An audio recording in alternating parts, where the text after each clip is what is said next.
ನಮಸ್ಕಾರ ಎಲ್ರಿಗೂ Raghavendra academy YouTube ಚಾನಲ್ಗೆ ತಮ್ಮೆಲ್ಲರಿಗೆ ಸ್ವಾಗತ. ಇವತ್ತಿನ ವಿಡಿಯೋದಲ್ಲಿ SDA ಮತ್ತು FDA ಹುದ್ದೆಗಳಿಗೆ ನೋಟಿಫಿಕೇಶನ್ ಆಗಿದೆ. ಅದಕ್ಕೆ ಆಲ್ರೆಡಿ ಒಂದಿಷ್ಟು ಜನ ಅರ್ಜಿಯನ್ನು ಸಲ್ಲಿಸಿರ್ತೀರಿ. ಇನ್ನೂ ಅಪ್ಲಿಕೇಶನ್ ಹಾಕೋಕ್ಕೆ ಟೈಮ್ ಇದೆ. ಅದಕ್ಕೆ ಪ್ರಿಪೇರ್ ಆಗೋರಿಗೆ ಸಿಲೆಬಸ್ ಗೊತ್ತಿರಲ್ಲ. ಹೀಗಾಗಿ ಇವತ್ತಿನ ವಿಡಿಯೋದಲ್ಲಿ SDA ಮತ್ತು FDA ಅಂದರೆ KE ಇಂದ ನೋಟಿಫಿಕೇಶನ್ ಆದಂತಹ ಎಲ್ಲ ಹುದ್ದೆಗಳಿಗೆ ಸಿಲೆಬಸ್ ಏನಿದೆ ಎಂಬುದನ್ನು ಇವತ್ತಿನ ವಿಡಿಯೋದಲ್ಲಿ ತಿಳಿಸ್ಕೊಡ್ತಾ ಹೋಗ್ತೇನೆ. ಅದರಲ್ಲಿ ನಿಮಗೆ ಪೇಪರ್ 1 ಸಿಲೆಬಸ್ ಏನು, ಪೇಪರ್ 2 ಸಿಲೆಬಸ್ ಏನು, ಮತ್ತು ಎಕ್ಸಾಮ್ ಪ್ಯಾಟರ್ನ್ ಯಾವ ಥರ ಇರುತ್ತೆ, ಪ್ರತಿಯೊಂದು ಮಾಹಿತಿಯನ್ನು ಇವತ್ತಿನ ವಿಡಿಯೋದಲ್ಲಿ ನಿಮಗೆ ತಿಳಿಸ್ಕೊಡ್ತಾ ಹೋಗ್ತೇನೆ. ಇದುವರೆಗೆ ನಮ್ಮ ಚಾನಲ್ನ ಯಾರೋ ಸಬ್ಸ್ಕ್ರೈಬ್ ಮಾಡಿಲ್ಲ, ಪ್ಲೀಸ್ ಹೋಗಿ ಸಬ್ಸ್ಕ್ರೈಬ್ ಮಾಡಿಕೊಳ್ಳಿ. ಅದೇ ಥರ SDA FDA ಹುದ್ದೆಗಳಿಗೆ ತಯಾರಿಯನ್ನು ನಡೆಸುತ್ತಿರುವವರಿಗಾಗಿ ವಾಟ್ಸಪ್ ಗ್ರೂಪ್ ಮಾಡಿದ್ದೀವಿ, ಅದಕ್ಕೂ ಜಾಯ್ನ್ ಆಗಿ ಅಂತ ಹೇಳ್ತಾ, ನಮ್ಮ ಹತ್ರ ನೀವೇನಾದರೂ SDA ಮತ್ತು FDA ಹುದ್ದೆಗಳಿಗೆ ತಯಾರಿಯನ್ನು ನಡೆಸ್ತಾ ಇದ್ದರೆ ನಮ್ಮಲ್ಲಿ ಆನ್ಲೈನ್ ಕೋರ್ಸ್ ಇದೆ. ಕಂಪ್ಲೀಟ್ ಆನ್ಲೈನ್ ಕೋರ್ಸು ಕೇವಲ 999 ರೂಪಾಯಿಯಲ್ಲಿ ನಿಮಗೆ paper 1 complete syllabus, paper 2 complete syllabus. ಇವತ್ತು ನಾನು ಸಿಲೆಬಸ್ ಹೇಳ್ತೀನಿ ನೋಡಿ, ಆ ಎಲ್ಲ ಚಾಪ್ಟರ್ ವೀಡಿಯೋಸು ನಮ್ಮ ಆ್ಯಪ್ನಲ್ಲಿ ನಿಮಗೆ ಸಿಗ್ತವೆ. ನಾವು ಮಾಡಿ ಹಾಕ್ತಾ ಹೋಗ್ತೇವೆ. ಈ ಕೋರ್ಸ್ ಏನಾದರೂ ಬೇಕಾದರೆ ನಮ್ಮದು ರಾಘವೇಂದ್ರ ಅಕಾಡೆಮಿ ಅಂತ ಆ್ಯಪ್ ಇದೆ, ಅದನ್ನಾದರೂ ಡೌನ್ಲೋಡ್ ಮಾಡ್ಕೊಳ್ಳಿ ಪ್ಲೇಸ್ಟೋರ್ನಲ್ಲಿ, ಅಥವಾ ಇಲ್ಲಿ ವಾಟ್ಸಪ್ ನಂಬರ್ ಕಾಣ್ತಾ ಇದೆ ನೋಡಿ, ಈ ವಾಟ್ಸಪ್ ನಂಬರ್ಗೆ ಮೆಸೇಜ್ ಮಾಡಿ ಈ ಕೋರ್ಸ್ಗೆ ಜಾಯ್ನ್ ಆಗ್ಬೋದು ಅಂತ ಹೇಳ್ತಾ, ನಿಮಗೇನಾದರೂ KE ಅವರು ನಡೆಸ್ತಕ್ಕಂತಹ SDA FDA ಹುದ್ದೆಗಳಿಗಾಗಿ ನೋಟ್ಸ್ ಬೇಕಾಗಿದ್ದರೆ ನಮ್ಮಲ್ಲಿ ಪ್ರಿಂಟೆಡ್ ನೋಟ್ಸು ಸಿಗುತ್ತೆ, PDF ನೋಟ್ಸು ಸಿಗುತ್ತೆ. PDF ನೋಟ್ಸ್ಗಳು ಪೇಪರ್ 1 ಮತ್ತು ಪೇಪರ್ 2 ಕಂಪ್ಲೀಟ್ ಸಿಲೆಬಸ್ ನೋಟ್ಸು ನಿಮಗೆ ಕೇವಲ 100 ರೂಪಾಯಲ್ಲಿ ಸಿಗ್ತಾ ಇದೆ. ಈ ನೋಟ್ಸ್ ಏನಾದರೂ ಬೇಕಾದರೆ ನಿಮಗೆ ವಾಟ್ಸಪ್ ಮೆಸೇಜ್ ಮಾಡಿ, ಅಥವಾ ಪ್ರಿಂಟೆಡ್ ನೋಟ್ಸ್ ಬೇಕಾದರೂ ಸಹ ನನಗೆ ವಾಟ್ಸಪ್ಗೆ ಮೆಸೇಜ್ ಮಾಡಿ, ನಾನು ನಿಮಗೆ ಮನೆಗೆ ಕಳಿಸ್ಕೊಡ್ತೀವಿ ಅಂತ ಹೇಳ್ತಾ, ಬನ್ನಿ ಇವತ್ತಿನ ವಿಡಿಯೋನ ಶುರು ಮಾಡೋಣ. ಮೊದಲನೆಯದಾಗಿ ಪರೀಕ್ಷಾ ವಿಧಾನ ಅಂದರೆ ಎಕ್ಸಾಮ್ ಪ್ಯಾಟರ್ನ್ ಯಾವ ಥರ ಇರುತ್ತೆ ಎಂಬುದನ್ನು ನೋಡ್ತಾ ಹೋಗೋಣ. ಒಂದಿಷ್ಟು ಜನ ಫಸ್ಟ್ ಟೈಮ್ ಅಟೆಂಡ್ ಮಾಡ್ತಾ ಇರ್ತೀರಿ, ಅಂದರೆ ಫಸ್ಟ್ ಟೈಮ್ ಅಪ್ಲಿಕೇಶನ್ ಹಾಕಿರ್ತೀರಿ, ಅವರಿಗೆ ಯಾವ ಥರ ಎಕ್ಸಾಮ್ ನಡೆಸ್ತಾರೆ ಅನ್ನೋದು ಗೊತ್ತಿರಲ್ಲ, ಮತ್ತು ಸಿಲೆಬಸ್ ಏನಿರುತ್ತೆ ಅನ್ನೋದು ಗೊತ್ತಿರಲ್ಲ. ಮೊದಲನೆಯದಾಗಿ ಒಟ್ಟು ನೀವು SDAಗಾದರೂ ಹಾಕಿ ಅಥವಾ FDAಗಾದರೂ ಹಾಕಿ, ನಿಮಗೆ 2 ಪೇಪರ್ಗಳು ಇರ್ತವೆ. ಹೌದಾ? ಕಡ್ಡಾಯ ಕನ್ನಡ ನಡೆಸ್ತಾರೋ ಬಿಡ್ತಾರೋ ಗೊತ್ತಿಲ್ಲ, ಅದು ಈಸಿ ಇರುತ್ತೆ. ಕಡ್ಡಾಯ ಕನ್ನಡ ಬಿಟ್ಬಿಡಿ, ಅದನ್ನು ಬಿಟ್ಟು ನಿಮಗೆ 2 ಪತ್ರಿಕೆಗಳು ಇರ್ತವೆ. ಒಂದು GK ಪೇಪರ್, ಎಷ್ಟು ಮಾರ್ಕ್ಸಿಗೆ? 100 ಮಾರ್ಕ್ಸಿಗೆ ಫಸ್ಟ್ನೇದ್ದು ಯಾವುದು ಇರುತ್ತೆ? GK ಪೇಪರ್ ಇರುತ್ತೆ. ನೆಕ್ಸ್ಟು ಕಮ್ಯುನಿಕೇಷನ್ ಪೇಪರ್ ಅಂತ ಇರುತ್ತೆ. ಕಮ್ಯುನಿಕೇಷನ್ ಪೇಪರ್ ಎಷ್ಟು ಮಾರ್ಕ್ಸಿಗೆ? 100 ಮಾರ್ಕ್ಸಿಗೆ ಇರುತ್ತೆ. ಅದರಲ್ಲಿ ಏನೇನು ಕೇಳ್ತಾರೆ ಅದನ್ನು ನಾನು ಹೇಳ್ತಾ ಹೋಗ್ತೇನೆ. ಮುಂದೆ ನೆಗೆಟಿವ್ ಮಾರ್ಕಿಂಗು ಸಹ ಇದರಲ್ಲಿ ಇರುತ್ತೆ. ನೆಗೆಟಿವ್ ಮಾರ್ಕಿಂಗ್ ಎಷ್ಟಿರುತ್ತೆ ನೋಡ್ತಾ ಇದ್ದೀರಾ? 0.25. ಅಂದರೆ ನಿಮ್ಮದೇನಾದರೂ 4 ಕ್ವಶನ್ಗಳು ರಾಂಗ್ ಆದರೆ ನಿಮ್ಮದು 1 ಮಾರ್ಕ್ಸು ಕಟ್ ಆಗುತ್ತೆ. ಹೌದಾ? ಸರಿ ಇರುತ್ತೆ ನೋಡಿ, ಅದರಲ್ಲೇ 1 ಮಾರ್ಕ್ಸು ಕಟ್ ಆಗುತ್ತೆ. ಈಗ ನೀವು 10 ಪ್ರಶ್ನೆಗಳಿಗೆ ಆನ್ಸರ್ ಮಾಡಿರ್ತೀರಿ, ಅದರಲ್ಲಿ 4 ಏನು ರಾಂಗ್ ಆಗಿರ್ತವೆ. 4 ರಾಂಗ್ ಆದರೆ ನಿಮಗೆ ಒಟ್ಟು ಎಷ್ಟು ಬಂದಿರ್ತವೆ? 6 ಮಾರ್ಕ್ಸ್ ಬಂದಿರ್ತವೆ. ಈ 4 ಕ್ವಶನಿಂದು ಎಷ್ಟು? 25 ಸೇರಿಸಿದರೆ 1 ಮಾರ್ಕ್ಸ್ ಆಗುತ್ತೆ. ಈ 6ರಲ್ಲೇ 1 ತೆಗಿತಾರೆ, ಹಾಗಾದರೆ ನಿಮಗೆ 5 ಮಾರ್ಕ್ಸ್ ಉಳಿಯುತ್ತೆ. ಈ ಥರ ನಿಮಗೆ 4 ಕ್ವಶನ್ಸ್ಗಳು ತಪ್ಪಾದರೆ 1 ಮಾರ್ಕ್ಸು ನಿಮ್ಮದು ಕಟ್ ಆಗುತ್ತೆ. ಆ ಥರ ನೆಗೆಟಿವ್ ಮಾರ್ಕಿಂಗ್ ಇರುತ್ತೆ. ಇನ್ನು ನೆಕ್ಸ್ಟು, ಈ ಬಾರಿಗೆ ಮೊದಲನೆಯ ಬಾರಿಗೆ KEದವರು ಒಂದು ಹೊಸ ರೂಲ್ಸ್ನ ಜಾರಿಗೆ ತಂದಿದ್ದಾರೆ. ಏನು ಜಾರಿಗೆ ತಂದಿದ್ದಾರೆ? ಮೊದಲನೆಯ ಬಾರಿಗೆ 5ನೇ ಆಪ್ಷನ್. ಇಷ್ಟು ದಿನ ಏನಿತ್ತು, ಒಂದು ಕ್ವಶನ್ ಇರ್ತಿತ್ತು, ಅದಕ್ಕೆ 4 ಆಪ್ಷನ್ ಇರ್ತಿದ್ದು. ಹೌದಾ? ಅದರಲ್ಲಿ ನಿಮಗೆ ಯಾವುದು ಆನ್ಸರ್ ಅನಿಸುತ್ತೆ ಅದಕ್ಕೆ ನೀವು ಟಿಕ್ ಹಾಕಿ ಬರೋದಿತ್ತು. ಆದರೆ ಈ ಸರ್ತಿ ಆ ಥರ ಅಲ್ಲ. ಈ ಸರ್ತಿ ಇನ್ನೂ ಒಂದು ಎಕ್ಸ್ಟ್ರಾ ಏನಿರುತ್ತೆ? ಆಪ್ಷನ್ ಇರುತ್ತೆ. ಏನಿರುತ್ತೆ ಅದು? ನನಗೆ ಉತ್ತರ ಗೊತ್ತಿಲ್ಲ ಅಂತ ಈ ಥರ ಇರುತ್ತೆ ಅದು. ಹೌದಾ? ಅಂದರೆ ಇವಾಗ ಈ 4 ಆಪ್ಷನ್ಗಳಲ್ಲಿ ಉತ್ತರ ಇರ್ತವೆ, ಇದರಲ್ಲಿ ನನಗೆ ಉತ್ತರ ಗೊತ್ತಿಲ್ಲ ಅಂತ ಇರುತ್ತೆ. ಹೌದಲ್ವಾ? ಈ 4 ಆಪ್ಷನ್ಗಳಲ್ಲಿ ನೀವು ಯಾವುದಕ್ಕಾದರೂ ಒಂದು ಆಪ್ಷನ್ಗೆ ಆನ್ಸರ್ ಮಾಡಲೇಬೇಕು. ಮಾಡಲಿಲ್ವಾ, ನಮಗೆ ಆನ್ಸರ್ ಗೊತ್ತಿಲ್ಲ ಅಂದರೆ ಕೊನೆಯದಾಗಿರುತ್ತೆ ನೋಡಿ, ಅದನ್ನು ನೀವು ಫಿಲ್ ಮಾಡೇ ಬರಬೇಕು. ಯಾಕಂದರೆ ಈ ರೂಲ್ಸ್ನ ಯಾಕೆ ಜಾರಿಗೆ ತಂದರು ಅಂದರೆ, ನಿಮ್ಮದು ಪರೀಕ್ಷೆ ಬರೋದು ಬರ್ತಿದ್ರಿ, ಇಷ್ಟು ದಿನ ಏನಿತ್ತು ಪರೀಕ್ಷೆ ಬರೋದು ಬರ್ತಿದ್ರಿ, ಆಮೇಲೆ ಏನೇನೋ ಅಕ್ರಮ ಆಗ್ತಿದ್ವು. ಹೀಗಾಗಿ ಈ ಸರ್ತಿ ಅಕ್ರಮ ಆಗಬಾರ್ದು ಅಂತ ಹೇಳಿ KEದವರು ಒಂದು ಒಳ್ಳೆ ರೂಲ್ಸ್ನ ಜಾರಿಗೆ ತಂದಿದ್ದಾರೆ. 5ನೇ ಆಪ್ಷನ್ ಇರುತ್ತೆ ಈ ಸರ್ತಿ. 5ನೇ ಆಪ್ಷನನ್ನು ಕಡ್ಡಾಯವಾಗಿ ತುಂಬಲೇಬೇಕು. ಅಂದರೆ ಈ ಮೇಲಿನ 4 ಆಪ್ಷನ್ಗಳಿಗೆ ನೀವು ಆನ್ಸರ್ ಮಾಡಲಿಲ್ಲ ಅಂದರೆ ಕಡ್ಡಾಯವಾಗಿ ಕೆಳಗಿಂದ ತುಂಬಲೇಬೇಕು ನೀವು. ಪರೀಕ್ಷೆ ಮುಗಿದ ನಂತರ 5 ಹೆಚ್ಚುವರಿ ಸಮಯ ನೀಡಲಾಗುತ್ತೆ. ಅಂದರೆ 5 ನಿಮಿಷ ಹೆಚ್ಚುವರಿ ಟೈಮ್ ಕೊಡ್ತಾರೆ ನಿಮಗೆ. ಎಕ್ಸಾಮ್ ಮುಗಿದ ಮೇಲೆ 5 ನಿಮಿಷ ಟೈಮ್ ಇರುತ್ತೆ. ಆ ಟೈಮ್ನಲ್ಲಿ ನೀವು ಯಾವುದ್ಯಾವುದಕ್ಕೆ ಆನ್ಸರ್ ಮಾಡಿಲ್ಲ ಈ ಆಪ್ಷನ್ನ ನೀವು ತುಂಬಲೇಬೇಕು. ಹೌದಾ? ತುಂಬಿದ ಮೇಲೆ 5ನೇ ಆಪ್ಷನ್ ತುಂಬದೇ ಇದ್ದರೆ 0.25 ನೆಗೆಟಿವ್ ಅಂಕ ಇರುತ್ತದೆ. ಅಂದರೆ ನೀವೇನಾದರೂ ಇದನ್ನು ಈ 5ನೇ ಆಪ್ಷನ್ ತುಂಬಲಿಲ್ಲ ಅಂದರೆ ನಿಮಗೆ ನೆಗೆಟಿವ್ ಮಾರ್ಕಿಂಗ್ ಇರುತ್ತೆ ನೋಡಿ. ಯಾವ್ದ್ಯಾವ್ದು ತುಂಬಿಲ್ಲ ಅದಕ್ಕೆ ನೆಗೆಟಿವ್ ಮಾರ್ಕಿಂಗ್ ಅಂತ ಕಟ್ ಮಾಡಿ ಹೋಗಿತಾರೆ. ಹೀಗಾಗಿ ಈ ಸರ್ತಿ 5 ಆಪ್ಷನ್ಗಳಿರ್ತವೆ. ಅದರಲ್ಲಿ ನಿಮಗೆ ಯಾವುದೇ ಆನ್ಸರ್ ಗೊತ್ತಿಲ್ಲ ಅಂದರೆ ಲಾಸ್ಟ್ನೇ ಆಪ್ಷನ್ಗೆ ನೀವು ಟಿಕ್ ಮಾಡಿ ಬರಲೇಬೇಕು. ಇದು KA ಹೊಸ ರೂಲ್ಸು. ಇನ್ನು ಪಠ್ಯಕ್ರಮ ನೋಡ್ತಾ ಹೋಗೋಣ. ಅಂದರೆ ಏನು, ಸಿಲೆಬಸ್ ನೋಡ್ತಾ ಹೋಗೋಣ. ಮೊದಲನೆಯದಾಗಿ SDA ಮತ್ತು FDA ನೀವು ಯಾವುದೇ ಪರೀಕ್ಷೆ ಬರೀರಿ ಸೇಮ್ ಸಿಲೆಬಸ್ ಇರುತ್ತೆ. ಎರಡೂ ಎಕ್ಸಾಮ್ಗೆ ಸೇಮ್ ಸಿಲೆಬಸ್ ಇರುತ್ತೆ. ಅದರಲ್ಲಿ ಪೇಪರ್ 1 ಅಂತ ಇರುತ್ತೆ ಮತ್ತು ಪೇಪರ್ 2 ಅಂತ ಇರುತ್ತೆ. ಪೇಪರ್ 1ನಲ್ಲಿ ಏನಂದರೆ GK ಸಾಮಾನ್ಯ ಜ್ಞಾನ ಪೇಪರ್ ಇರುತ್ತೆ. ಇದು ಕಂಪ್ಲೀಟ್ GK. ಅದರಲ್ಲಿ ನಿಮಗೆ ಏನೇನೆಲ್ಲ ಟಾಪಿಕ್ ಇರ್ತವೆ ಅಂತ ನೋಡ್ತಾ ಹೋಗೋಣ. ಮೊದಲನೆಯದಾಗಿ ಪ್ರಚಲಿತ ಘಟನೆಗಳು ಅಂದರೆ ಕರೆಂಟ್ ಅಫೇರೆನ್ಸ್ ಮೇಲೆ ನಿಮಗೆ ಪ್ರಶ್ನೆಗಳನ್ನು ಕೇಳ್ತಾರೆ. ಸುಮಾರು ನಿಮಗೆ 1 ವರ್ಷದ್ದು ಕರೆಂಟ್ ಅಫೇರೆನ್ಸ್ ಬಂದರೆ ಒಳ್ಳೆಯದು. ಹೌದಾ, ನಾವು ಕೋರ್ಸ್ ಮಾಡ್ತೀವಿ ನೋಡಿ. ಅದರಲ್ಲಿ 2025 ಮತ್ತು 24 ಎರಡದ್ದು ಕೊಟ್ಟಿರ್ತೀವಿ ನಿಮಗೆ, ನೀವು ಓದ್ಕೋಬೋದು. ಹಾಗೆ ವಿಜ್ಞಾನ ತಂತ್ರಜ್ಞಾನ ಅಂದರೆ ಸೈನ್ಸ್ ಟಾಪಿಕ್ ಮೇಲೆ, ಸೈನ್ಸ್ನಲ್ಲಿ ಬಯಾಲಜಿ, ಕೆಮಿಸ್ಟ್ರಿ ಹಾಗೆ ಫಿಸಿಕ್ಸ್ ಮೇಲೆ ನಿಮಗೆ ಪ್ರಶ್ನೆಗಳು ಬರ್ತವೆ. ಅವುಗಳನ್ನು ಸಹ ನೋಡ್ಕೋಬೇಕು. ನಾವು ಕೋರ್ಸ್ನಲ್ಲಿ ಅದನ್ನು ಹೇಳ್ತೀವಿ. ಹಾಗೆ ಭೂಗೋಳಶಾಸ್ತ್ರದಲ್ಲಿ 2 ಥರ, ಏನು ಒಂದು ಕರ್ನಾಟಕದ ಭೂಗೋಳಶಾಸ್ತ್ರನೂ ಓದ್ಕೋಬೇಕು, ಹಾಗೆ ಏನು ಭಾರತದ ಭೂಗೋಳಶಾಸ್ತ್ರನೂ ಓದ್ಕೋಬೇಕಾಗುತ್ತೆ. ಹೌದಾ. ಇನ್ನು ನೆಕ್ಸ್ಟು ಭಾರತ ಮತ್ತು ಕರ್ನಾಟಕದ ಇತಿಹಾಸದಲ್ಲಿ ಏನು ಓದ್ಕೋಬೇಕು, ನಾವು ಭಾರತದ ಇತಿಹಾಸನೂ ಓದ್ಕೋಬೇಕು, ಕರ್ನಾಟಕದ ಇತಿಹಾಸನೂ ನಾವು ಓದ್ಕೋಬೇಕಾಗತ್ತೆ.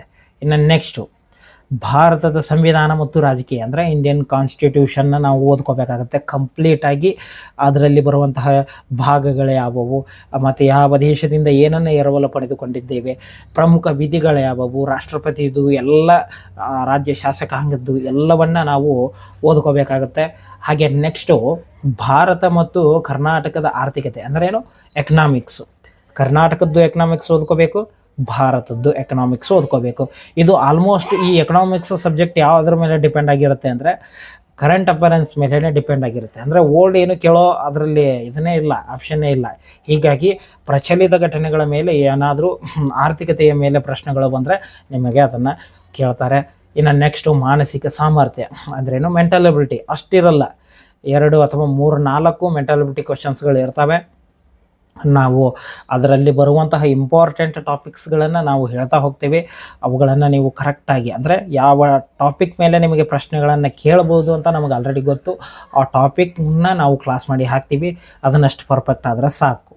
ಇನ್ನು ನೆಕ್ಸ್ಟು ಕೆಲವೊಂದು ನಿರ್ದಿಷ್ಟ ವಿಷಯಗಳು, ಅದೇ ಈಗ ಡೈಲಿ ಕರೆಂಟ್ ಅಫೇರೆನ್ಸು ಅಥವಾ ಡೈಲಿ ಏನೇನು ಚೇಂಜಸ್ ಆಗುತ್ತೆ ಅದ್ರ ಮೇಲೆ ನಿಮಗೆ ಪ್ರಶ್ನೆಗಳು ಬರ್ತವೆ.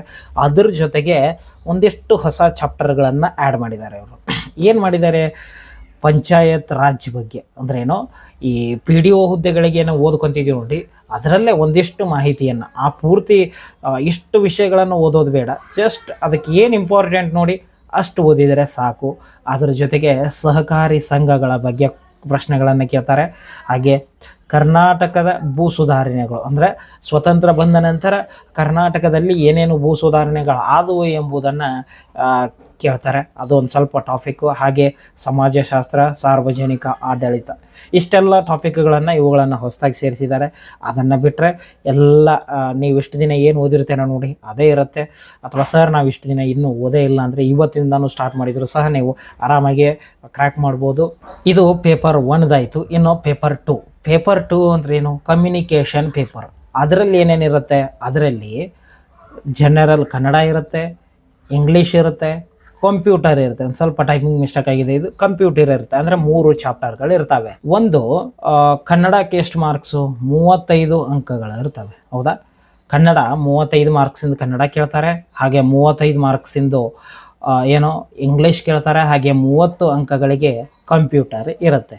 ಹೌದಾ, ಇವಾಗ ಒಟ್ಟು ಎಷ್ಟು 100 ಮಾರ್ಕ್ಸಿಂದ ಇದು ಪೇಪರ್ ಇರುತ್ತೆ. ಎರಡನೇದು ಕಮ್ಯುನಿಕೇಷನ್, ಅದರಲ್ಲಿ ಏನೇನು ಕನ್ನಡ, ಇಂಗ್ಲೀಷು, ಕಂಪ್ಯೂಟ್ರು. ನಮಗೆ ಕನ್ನಡದಲ್ಲಿ ಏನೇನು ಓದ್ಕೋಬೇಕು, ಇಂಗ್ಲೀಷ್ನಲ್ಲಿ ಏನೇನು ಓದ್ಕೋಬೇಕು ಮತ್ತು ಕಂಪ್ಯೂಟರ್ನಲ್ಲಿ ಏನೇನು ಓದ್ಕೋಬೇಕು ಎಂಬುದನ್ನು ನೋಡ್ತಾ ಹೋಗೋಣ. ಮೊದಲನೆಯದಾಗಿ ಕನ್ನಡದಲ್ಲಿ 3 ಪಾರ್ಟ್ ಇದ್ದಾವೆ, ಅದನ್ನು ನೋಡ್ತಾ ಹೋಗೋಣ. ಮೊದಲನೆಯದಾಗಿ ಕನ್ನಡ ವ್ಯಾಕರಣ. ಈ ಕನ್ನಡ ವ್ಯಾಕರಣದ ಮೇಲೆ ನಿಮಗೆ ಯಾವ್ಯಾವ ಟಾಪಿಕ್ ಮೇಲೆ ಪ್ರಶ್ನೆಗಳು ಬರ್ತವೆ ಅಂದರೆ, ಒಂದು ವರ್ಣಮಾಲೆಗಳು, ಸಂಧಿ, ಸಮಾಸ, ನಾಮಪದ, ಹಾಗೆ ಕ್ರಿಯಾಪದ, ಕೃಧಾಂತ, ತದ್ದಿತಾಂತ, ಅವ್ಯಯಗಳು, ವಾಕ್ಯಗಳು, ಛಂದಸ್ಸು, ಅಲಂಕಾರಗಳು, ಲೇಖನ ಚಿಹ್ನೆಗಳು. ಇಷ್ಟು ಟಾಪಿಕ್ ಮೇಲೆ ನಿಮಗೆ ಕನ್ನಡ ವ್ಯಾಕರಣದ ಮೇಲೆ ಪ್ರಶ್ನೆಗಳು ಬರ್ತವೆ. ಹೀಗಾಗಿ ಈ ಎಲ್ಲ ಟಾಪಿಕ್ಗಳನ್ನು ನೀವು ಸರಿಯಾಗಿ ಓದ್ಕೋಬೇಕಾಗುತ್ತೆ. ಮತ್ತು ನಾವು ನಮ್ಮ ಆ್ಯಪ್ನಲ್ಲಿ ಕ್ಲಾಸ್ ಮಾಡ್ತೀವಿ ನೋಡಿ, ಈ ಎಲ್ಲ ಚಾಪ್ಟರ್ ಮೇಲೇನೂ ಒಂದೊಂದು ಕ್ಲಾಸ್ ಇರುತ್ತೆ. ಅಂದರೆ ವರ್ಣಮಾಲೆಯ ಮೇಲೆ ಒಂದು ಕ್ಲಾಸು, ಸಂಧಿಗಳ ಮೇಲೆ ಒಂದು ಕ್ಲಾಸು, ಸಮಾಸದ ಮೇಲೆ ಒಂದು ಕ್ಲಾಸು, ಈ ಥರ ಇರ್ತವೆ. ಇನ್ನು ನೆಕ್ಸ್ಟ್ ಏನು, ಕನ್ನಡ ಪದಾಂಪಂತು ಅಂತ ಬರುತ್ತೆ. ಅಂದ್ರೇನು, ಅದರಲ್ಲಿ ಸಮಾನಾರ್ಥಕ ಪದಗಳನ್ನು ಕೇಳ್ತಾರೆ, ವಿರುದ್ಧಾರ್ಥಕ ಪದಗಳು, ನುಡಿಗಟ್ಟುಗಳು, ಇಂಗ್ಲೀಷ್ನ ಪದಗಳು, ಇಂಗ್ಲೀಷ್ನಿಂದ ಕನ್ನಡಕ್ಕೆ ಟ್ರಾನ್ಸ್ಲೇಟ್ ಮಾಡಿದಾಗ ಯಾವ ಪದಗಳು ಬರ್ತಾವೆ ನೋಡಿ, ಅವು ಅನ್ಯದೇಶೀಯ ಪದಗಳು ಅಂತ ಬರ್ತವೆ, ತತ್ಸಮ ಮತ್ತು ತದ್ಭವ ಪದಗಳು. ಈ ಥರ ಒಂದಿಷ್ಟು ಟಾಪಿಕ್ಗಳಿದ್ದಾವೆ. ಇವುಗಳನ್ನು ಸಹ ನೀವು ಪರ್ಫೆಕ್ಟ್ ಆಗಬೇಕು ಕನ್ನಡದಲ್ಲಿ. ಹೌದಾ, 35 ಮಾರ್ಕ್ಸಿಗೆ ನಿಮ್ದು ಇರುತ್ತೆ. ಇನ್ನು ಕೊನೆಯದಾಗಿ ಕನ್ನಡ ಸಾಹಿತ್ಯದ ಮೇಲೆ ಏನೇನೆಲ್ಲ ಕೇಳ್ತಾರೆ, ಕೃತಿಗಳು ಮತ್ತು ಲೇಖಕರನ್ನ ಕೇಳ್ತಾರೆ, ಕೃತಿಗಳು ಮತ್ತು ಅವುಗಳ ಪ್ರಶಸ್ತಿಯನ್ನು ಕೇಳ್ತಾರೆ, ಕೃತಿಗಳು ಮತ್ತು ಅದರ ಸಾಹಿತ್ಯ ಪ್ರಕಾರಗಳನ್ನು ಕೇಳ್ತಾರೆ, ಕೃತಿಗಳು ಮತ್ತು ಅನ್ವಯ ನಾಮಗಳು, ಹಾಗೆ ಕಾವ್ಯನಾಮಗಳ ಬಗ್ಗೆ, ವಚನಕಾರರು ಮತ್ತು ಅವರುಗಳ ಅಂಕಿತ ನಾಮ ಯಾವುದು, ಈ ಥರ ನಿಮಗೆ ಪ್ರಶ್ನೆಗಳನ್ನು ಕೇಳ್ತಾರೆ. ನಮ್ಮಲ್ಲಿ ಪ್ರಿಂಟೆಡ್ ನೋಟ್ಸ್ ಇದೆ ನೋಡಿ, ಅದರಲ್ಲಿ ನಿಮಗೆ ಎಲ್ಲ ಈ ಕನ್ನಡ, ಇಂಗ್ಲೀಷು, ಕಂಪ್ಯೂಟ್ರು ಪ್ರತಿಯೊಂದರದ್ದು ಕಂಪ್ಲೀಟ್ ಡೀಟೇಲ್ಸ್ ನೋಟ್ಸ್ ಇದೆ. ಅದರಲ್ಲಿ ಬೇಕಾದವರು ವಾಟ್ಸಪ್ ಮೆಸೇಜ್ ಮಾಡಿ ಅದನ್ನು ತರಿಸ್ಕೋಬಹುದು. ಇನ್ನು ನೆಕ್ಸ್ಟು ಇಂಗ್ಲೀಷ್. ಇವಾಗ ಕನ್ನಡದಲ್ಲಿ ಏನೇನು ಕೇಳ್ತಾರೆ ಅಂತ ನೋಡಿದ್ರಿ, ವರ್ಣಮಾಲೆಗಳು, ಇಷ್ಟೆಲ್ಲ ಟಾಪಿಕ್ಗಳನ್ನು ಇವುಗಳನ್ನು ಬರ್ಕೊಂಡ ನಂತರ ಜನರಲ್ ಇಂಗ್ಲೀಷ್, ಇದು ಎಷ್ಟು ಮಾರ್ಕ್ಸಿಗಿರುತ್ತೆ, 35 ಮಾರ್ಕ್ಸಿಗೆ ನಿಮ್ಮದು ಜನರಲ್ ಇಂಗ್ಲೀಷ್ ಇರುತ್ತೆ. ಅದರಲ್ಲಿ ಏನೇನು ಕೇಳ್ತಾರೆ, ಫಸ್ಟಿಗೆ ನಮಗೆ ಪಾರ್ಟ್ಸ್ ಆಫ್ ಸ್ಪೀಚ್ ಬರಬೇಕು, ಬೇಸಿಕ್ ಇಂಗ್ಲೀಷ್ ಗ್ರಾಮರ್ ಬರಬೇಕು. ಬೇಸಿಕ್ ಇಂಗ್ಲೀಷ್ ಗ್ರಾಮರ್ನಲ್ಲಿ ಏನೇನು, parts of speech, articles, tense ಬರಬೇಕು, ಎಷ್ಟು 12 ಟೆನ್ಸ್ ಬರಬೇಕು, ಹಾಗೆ ಆಕ್ಟಿವ್ ವಾಯ್ಸ್, ಪ್ಯಾಸಿವ್ ವಾಯ್ಸ್ ಬರಬೇಕು, ಡೈರೆಕ್ಟ್ ಆ್ಯಂಡ್ ಇಂಡೈರೆಕ್ಟ್ ಸ್ಪೀಚ್ ಬರಬೇಕು, ಡಿಗ್ರೀಸ್ ಬರಬೇಕು. ಇವೆಲ್ಲವೂ ಬೇಸಿಕ್ಕು. ನಾವು ನಮ್ಮ ಆ್ಯಪ್ನಲ್ಲಿ ಎಲ್ಲವನ್ನು ಬೇಸಿಕ್ಕಿಂದನೇ ಕ್ಲಾಸ್ ಮಾಡ್ತಾ ಹೋಗ್ತೇವೆ. ನೀವು ಸಹ ಸೆಲ್ಫ್ ಸ್ಟಡಿ ಮಾಡ್ತಾ ಇದ್ದೀರಿ ಅಂದರೆ ಈ ಸಿಲೆಬಸ್ನ ಸರಿಯಾಗಿ ನೋಟ್ಸ್ ಮಾಡಿ ಇಟ್ಕೊಳ್ಳಿ. ಫಸ್ಟಿಗೆ ಇವುಗಳನ್ನು ಕಲ್ತ್ಕೊಂಡು ಮುಂದಿನ ಟಾಪಿಕ್ಗೆ ಹೋಗಿ. ಇನ್ನು ನೆಕ್ಸ್ಟ್ ಒನ್ ವರ್ಡ್ ಸಬ್ಸ್ಟಿಟ್ಯೂಷನ್ಸ್ ಅಂತ ಬರುತ್ತೆ, ಅದರ ಮೇಲೆ ಐಡಮ್ಸ್ ಆ್ಯಂಡ್ ಫ್ರೀಸಸ್ ಮೇಲೆ ಪ್ರಶ್ನೆಗಳು ಬರ್ತವೆ. ಹಾಗೆ ಸಿನೋನಮ್ಸ್ ಮತ್ತು ಆ್ಯಂಟೋನಮ್ಸ್ ಅಂದರೆ ಸಮಾನಾರ್ಥಕ ಪದಗಳು ಮತ್ತು ವಿರುದ್ಧಾರ್ಥಕ ಪದಗಳು. ಸ್ಪೆಲ್ಲಿಂಗ್ ಟೆಸ್ಟ್ ಮೇಲೆ ಕೇಳ್ತಾರೆ, ಸ್ಪಾಟಿಂಗ್ ಏರರ್ಸು, PQRS ಪ್ರಶ್ನೆಗಳು PQRS ಪ್ರಶ್ನೆಗಳಂತ ಬರ್ತವೆ, ಅವುಗಳ ಮೇಲೆ. ಇನ್ನು ಸಿಂಗ್ಯುಲರ್ ಮತ್ತು ಪ್ಲೂರಲ್ ಅಂತ ಬರುತ್ತೆ, ಅದ್ರ ಮೇಲೂ ನಿಮಗೆ ಪ್ರಶ್ನೆಗಳು ಬರ್ತವೆ. ಹಾಗೆ ರೀಡಿಂಗ್ ಕಾಂಪ್ರೆಷನ್ ಅಂತ, ಅಂದರೆ ಒಂದು ಪ್ಯಾರಾಗ್ರಾಫ್ ಕೊಟ್ಟಿರ್ತಾರೆ, ಅದನ್ನು ನಾವು ಓದ್ಕೊಂಡು ಅದರಲ್ಲಿ ಕೇಳುವಂತಹ ಪ್ರಶ್ನೆಗಳಿಗೆ ನಾವು ಅಲ್ಲೇ ಓದ್ಕೊಂಡು ಅಲ್ಲೇ ಆನ್ಸರ್ ಮಾಡೋದು ಇರುತ್ತೆ. ಇವೆಲ್ಲವೂ ಇಂಗ್ಲೀಷ್ ಟಾಪಿಕ್ಗಳು. ಹೌದಾ, ನೀವು SDA ಆದರೂ ಬರೀರಿ, FDA ಆದರೂ ಬರೀರಿ, ನಿಮಗೆ ಇಷ್ಟೇ ಟಾಪಿಕ್ ಮೇಲೆ ನಿಮಗೆ ಪ್ರಶ್ನೆಗಳನ್ನು ಕೇಳ್ತಾರೆ. ಹೀಗಾಗಿ ಈ ಎಲ್ಲ ಟಾಪಿಕ್ಗಳನ್ನು ನೋಟ್ಸ್ ಮಾಡಿ ಇಟ್ಕೊಳ್ಳಿ. ಈ ಸಿಲೆಬಸ್ ಪ್ರಕಾರನೇ ಓದ್ಕೊಳ್ಳಿ. ಇನ್ನು ಕೊನೆಯದಾಗಿ ಈ ಕಂಪ್ಯೂಟರ್ ನಿಮಗೆ ಎಷ್ಟು ಮಾರ್ಕ್ಸ್ ಇರುತ್ತೆ, ಒಟ್ಟು 30 ಮಾರ್ಕ್ಸಿಗೆ ನಿಮ್ಮದು ಕಂಪ್ಯೂಟರ್ ಇರುತ್ತೆ. ಹೌದಾ, ಅದರಲ್ಲಿ ಏನೇನೆಲ್ಲ ಕೇಳ್ಬೋದು, ಹಿಸ್ಟ್ರಿ ಆಫ್ ಕಂಪ್ಯೂಟರ್ಸ್ ಅಂದರೆ ಕಂಪ್ಯೂಟರ್ನ ವಿಧಗಳು ಯಾವ್ಯಾವು, ಅದರ ಹಿಸ್ಟ್ರಿ ಏನು, ಈ ಥರ ಪ್ರಶ್ನೆಗಳು ಬರ್ತವೆ. ಹಾಗೆ ಸಾಫ್ಟ್ವೇರು, ಹಾಗೆ ಆಪರೇಟಿಂಗ್ ಸಿಸ್ಟಮ್. ಸಾಫ್ಟ್ವೇರ್ಸ್ಗಳು ಯಾವ್ಯಾವು, ಹಾರ್ಡ್ವೇರು, ಸಾಫ್ಟ್ವೇರು, ಈ ಥರ ಪ್ರಶ್ನೆಗಳನ್ನು ಕೇಳ್ತಾರೆ. ಆಪರೇಟಿಂಗ್ ಸಿಸ್ಟಮ್ ಅಂದರೆ ಏನು ಅಂತ ಕೇಳ್ತಾರೆ. ನೆಟ್ವರ್ಕಿಂಗು ಆ್ಯಂಡ್ ಡಾಟಾ ಕಮ್ಯುನಿಕೇಷನ್, ಅದ್ರ ಬಗ್ಗೆ ಕೇಳ್ತಾರೆ. ಹಾಗೆ ಇನ್ಪುಟ್ ಮತ್ತು ಔಟ್ಪುಟ್ ಡಿವೈಸಸ್ ಅಂದರೆ ಯಾವುವು, ಹಾಗೆ ಔಟ್ಪುಟ್ ಡಿವೈಸಸ್ ಅಂದರೆ ಯಾವುವು, ಅದ್ರ ಬಗ್ಗೆನೂ ನಿಮಗೆ ಪ್ರಶ್ನೆಗಳನ್ನು ಕೇಳ್ತಾರೆ. ಹಾಗೆ ಲಾಜಿಕ್ ಗೇಟ್ಸು, ಹಾಗೆ ಇಂಟರ್ನೆಟ್ ಆ್ಯಂಡ್ ಬೇಸಿಕ್ ಇಮೇಲಿಂಗ್. ಅಂದರೆ